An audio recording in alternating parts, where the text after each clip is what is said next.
What's going on, everybody? So the Kansas City Chiefs moved to first place in the AFC West after defeating the Oakland Raiders last night, Thursday Night Football, Week 14.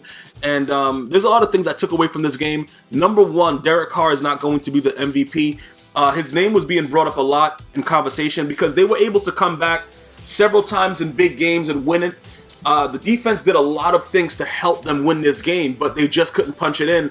They had that one field goal where, Marquette King just got up and started running. I guess it was a botch snap. I couldn't really tell. I definitely know it wasn't a fake, though, based on the way the blocking was and how Janikowski just looked completely ridiculous when it happened. But Tyreek Hill's touchdown, Alex Smith, let's just talk about Alex Smith right quick. Alex Smith is a guy that was traded away from the 49ers to keep Colin Kaepernick for the future. Now, when you look at Alex Smith back then, he was rather pedestrian. He was a quarterback that, even at that time, most pundits wouldn't believe that he would have been able to get them as far as Colin Kaepernick did. Obviously, right now, we can see that everything that glitters isn't gold because Colin Kaepernick is a freaking doo-doo stain on the toilet paper of life. So we don't need to really go into that. We've seen what has happened. And if it wasn't for him kneeling during the national anthem, he would probably already be cut already and nobody would know who he was. And that's not to take anything away from what he's doing. I understand his viewpoints of it. It's a lot of, hysteria around it. Some people don't agree, whatever it is. Let's just, understand that in America you have the right to do certain things and you can agree to disagree regardless of your stance. But let's not disagree with the fact that this guy is garbage. This guy, Colin Kaepernick, is straight trash. Now, getting back to Alex Smith, both times that they've played the Raiders, he has outplayed Derek Carr. The Chiefs' defense, they are silently becoming something that is of a dominant force. Now, when you talk about the Chiefs, immediately when you're in the AFC, we bring up the Patriots. Can the Patriots actually lose to the Chiefs? And we all say to ourselves, man, hell nah. So that's an issue that we have to try to figure out. Are the Chiefs that for real that they would be able to take down a Gronkowski-less Patriot team? That's what I have to ask my Kansas City Chiefs fans. So I want you guys, if you're a Kansas City Chiefs fan, to let me know. Do you believe that your team can beat the New England Patriots? Because that's by far the only other threat that I see in the AFC. And I'm being serious about it. I really like the Raiders. I really like what they were able to do. Obviously, the Raiders have been bad for a very long time. It was very good to see Amari Cooper and these boys, Crabtree, Derek Carr, even Latavius Murray. To see them ball out was great. But yesterday, watching them play, when the defense stepped up, Khalil Mack played his heart out as usual. He got that strip sack fumble. They couldn't do nothing with it. A lot of turnovers in the red zone, and the Chiefs still stood. They withstood the storm like championship teams do. And like I said, with that happening, I know the Chiefs can play defense. I know Alex Smith can, he started off the game rather pedestrian, like I said, and, he threw a touchdown pass to Tyreek Hill, and that was like maybe his fourth touchdown pass of 38 yards or more within the last however many years. But the guy knows what is needed to win, and he moves when necessary, and he does what is needed. So you can still call him a game manager, but with that defense, I don't know if you guys remember Trent Dilfer with the Baltimore Ravens when they beat the bejesus out of the New York Giants. What was that, Super Bowl? What was that, year 2000? Was that the 2000? I don't remember what Super Bowl it was. You guys can let me know in the comments. But you can go very, very far with a pedestrian quarterback, a game manager per se, and a great defense. So all I'm trying to explain to you guys is this. You have to be very, very careful about what's going to happen right now with the Raiders and the Chiefs, because obviously the Chiefs moving to number one, we have to see how the Raiders finish out the season to see if anything is even going to go down, because, as far as division wins, Kansas City being 2-0, that's going to play a major factor with playoff seeding and things like that. I don't know what to expect going forward from the Raiders, because Derek Carr, I don't know if he's hurt. I don't know what's going on with him. But watching his throws, he missed some really key throws. Amari Cooper got behind the defense, a.k.a. Marcus Peters, several times that game. And the throws were ridiculous. Crabtree, he was scared to get hit at one point. That Barry was right on him. And the ball was thrown so high, I thought that he tried to throw it to Dikembe Mutombo. So Derek Carr seems to be sporadic at times.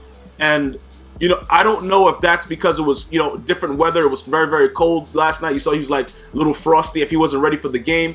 I don't really know exactly what was going on with him, but I could tell you that he didn't play like the vintage Derek Carr that we've been seeing throughout the year. Those type of inconsistencies will cost the Raiders, and it's not something that Raiders fans really want to see, if you guys understand what I'm saying, because as I said earlier, the Raiders have been bad for so long that anything would have done. But now that you've shown that you can actually win and that you have the keys to compete, it's very difficult to see a prolific offense that people have been talking about, throughout the entire season play like that. It doesn't make any sense. And that is very, very, is disheartening to a lot of people that watch the game. You know what I'm saying? Like I said, even in New York, we got a lot of dudes out here that are Oakland Raider fans just because of the grittiness, just because of, John Madden, whatever it was. And it hurts a lot of people to see the Raiders lose. But on the other token, you guys gotta be happy for Kansas City. Look, whenever I see Eric Berry do the things that he does on the field and all the stuff that he went through, his cancer treatment, gaining weight while going through chemotherapy, I don't think people realize the dedication that takes. Because number one, you have to think about it like this. You're being diagnosed with something that you can't do anything about, that they really don't know why it's caused. It kills children, men, adult, whatever, women, everything, animals. It just kills you, and you have no idea why it started. Very, very few things have been revealed about it, etc., etc. And this man takes that on, gets treatment, gains weight while taking the treatment, which is very, very hard to do. I've had family members do it. You lose weight crazy on chemo. It just makes you nauseous. It's disgusting. And Eric Berry, bro, last week he outscored NFL teams with his pick 6 and his pick 2.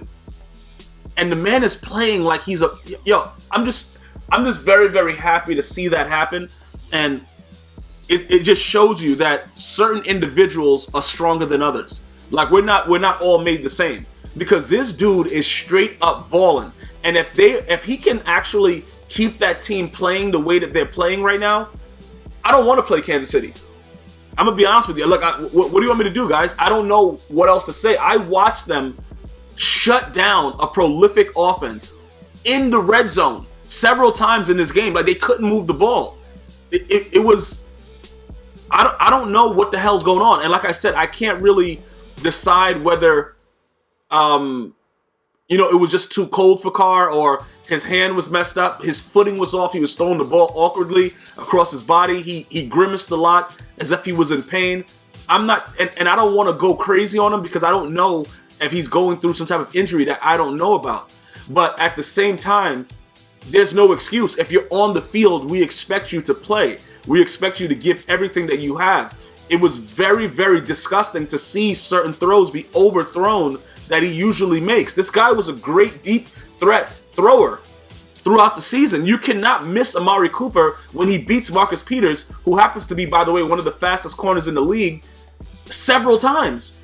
You can't overthrow Crabtree. You can't with those you can't do those things, and that's what he did. So I know Raider fans this morning waking up is gonna have a bad taste in their mouth about what actually happened, but we have to look forward now to the playoffs. What's gonna happen now?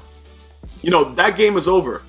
What is gonna happen? How is Oakland gonna respond to this? What happens in the final 3 weeks of the season? Because if they're not able to come together and figure out what they need to do, it's going to be a very, very disgusting ending to the season. And I can tell you this much. If Kansas City finds a way to beat the Gronkless Patriots, I think they beat the Seahawks or whoever, or the Cowboys, or whoever comes out of the East. And the reason that I'm saying that they'll beat the Cowboys is because just look at what the Cowboys have been doing. They run the ball well. Dak Prescott makes plays when necessary. Their defense is well suited for that. So if they were supposed to meet in the Super Bowl, if it was the Cowboys and the Chiefs, or the Chiefs and the Seattle Seahawks, I would probably take the Chiefs against both defenses, in my opinion.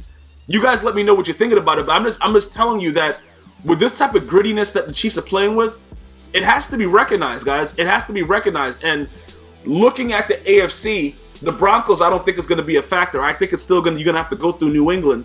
So regardless, looking at the AFC, if the Chiefs can somehow beat the Patriots, the Chiefs are going to the Super Bowl.